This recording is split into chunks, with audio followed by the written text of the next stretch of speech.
निखिल सदगीर मित्रांनो आज लवकरच गायिका आलता। त्याचे सगळे मित्र त्याच्यासोबत होते। उमेश, अजय, शुभम, आर्यन सगळे सोबतच आलतो गायिक। त्यांना काही घरी काम नव्हतं, मग बसलो होतो येऊन रानात निवांत एकदम। मग गाय घेऊन घरी आलो।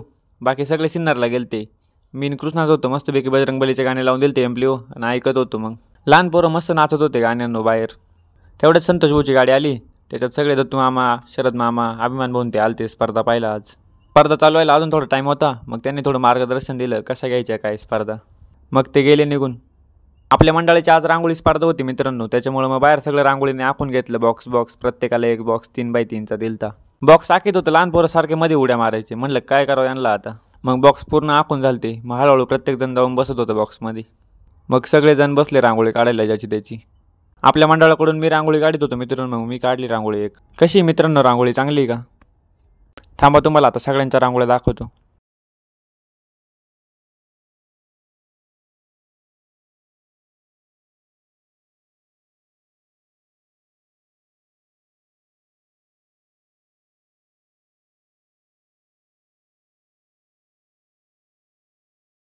तुम्हाला कोणती रांगोळी आवडली मित्रांनो कमेंट करून नक्की सांगा। बघितल्या का मित्रांनो कशा आहे रांगोळ्या? मग एकदम कडक आहे का नाही? मंडळातला सदस्य म्हणून माझा तर काही नंबर काढला नाही पोरांनी, पण मग बाकीचे नंबर काढले। मग सागर भाऊनी आणि संतोषनी बक्षीस वितरण केलं। मग सगळ्यांना बक्षीस देऊन टाकली।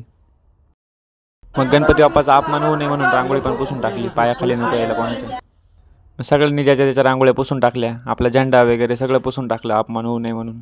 आजच्यासाठी एवढंच आहे मित्रांनो। चला भेटू पुढच्या व्हिडिओत लवकरच। तोपर्यंत लाईक करा, कमेंट करा, शेअर करा आणि चला।